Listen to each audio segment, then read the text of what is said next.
Are you struggling to find the right keywords for your content?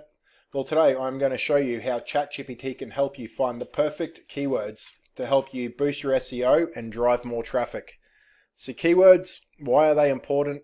Well, they increase your visibility, they attract your target audience, they boost your organic traffic, improve your content relevance, they enhance user experience, and they support competitive analysis. So what does this all mean? Essentially, to break it down in simple terms, they help you rank on Google, driving traffic. Essentially, it is that simple. So today I'm just going to be going through quickly how to use ChatGPT to find keywords.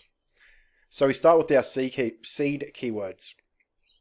Seed keywords are the broad, your broad keywords that are just going to give us a good idea of different topics within a niche. Our niche being strength training.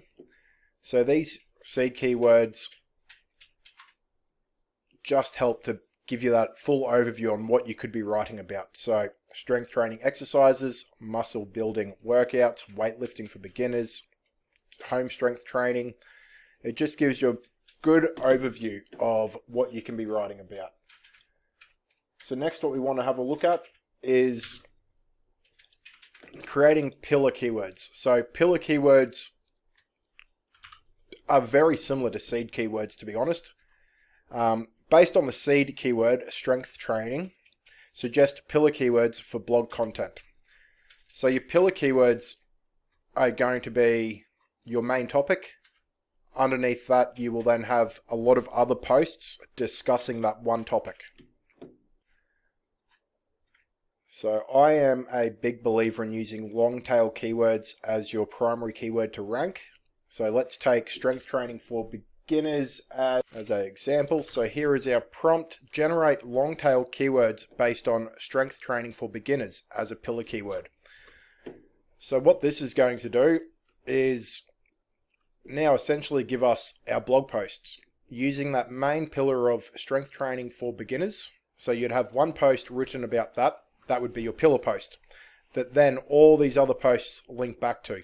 This is how you build topical authority, which these days is extremely important to help you rank on Google.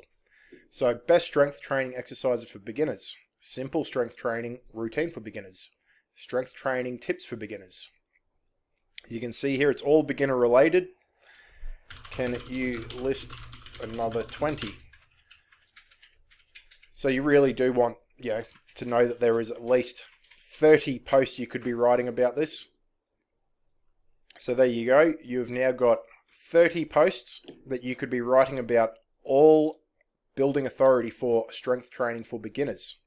So now we've looked at just one pillar page. Let's get a list of general keywords. Can you please list 100 keywords we could use for this niche? Strength training. Spelling's on point. So once it's done that, what we are going to want to do is take some of these and find out. So for beginners, are we all? No. Okay. That's what I was hoping we wouldn't do. So out of 100 keywords, when we get it done, these are all going to have their own pillar posts or own parent topics that they can link back to. So we've got 100 keywords there. Let's try and organize these keywords into 3 content clusters for blog post focused on strength training. Okay, and here we have it. We've got strength training for beginners, strength training techniques and exercises, health benefits, and specialized strength training. So we've got 3 pillar posts here three, actually in this case, we've got main topics essentially, and then keywords below them. I guess it tried to force the keywords in. So it's definitely tried to force those 100 keywords into only 3 restricted pillar posts. So let's try and clean that up.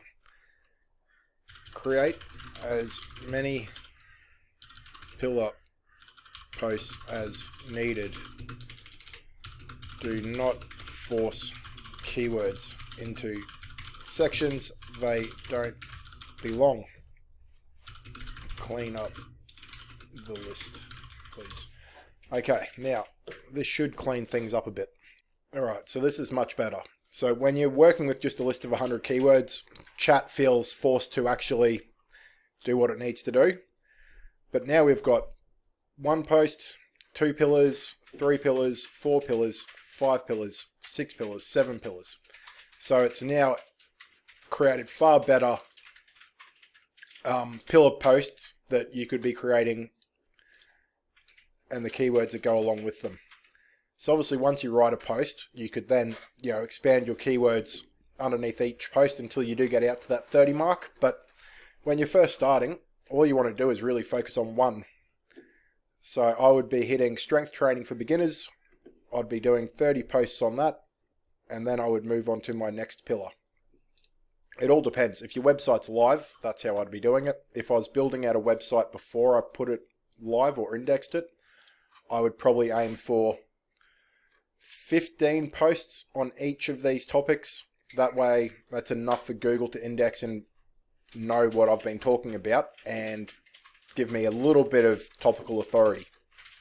Now, let's say that you've already got your blog up and running and you're looking for some new keywords and you want to compete with top fitness blogs focused on strength training.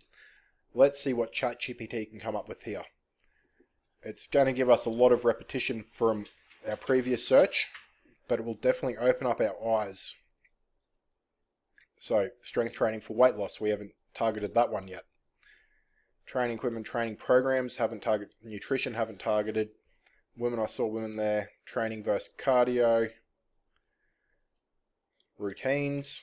So there are now a whole lot of new pillar posts, essentially, that you could be writing about, and then you will have a whole list of additional posts that could go underneath that pillar. Again, building more topical authority, allowing you to compete with the bigger blogs. And that's about it for today. I just wanted to give you a quick video on keyword research using ChatGPT. We've looked at seed keywords, we've looked at pillar keywords, long-tailed keywords, and also additional pillar keywords to compete with other blogs. So I hope you learned a thing or two, and thanks for watching. I will catch you in the next video. Cheers.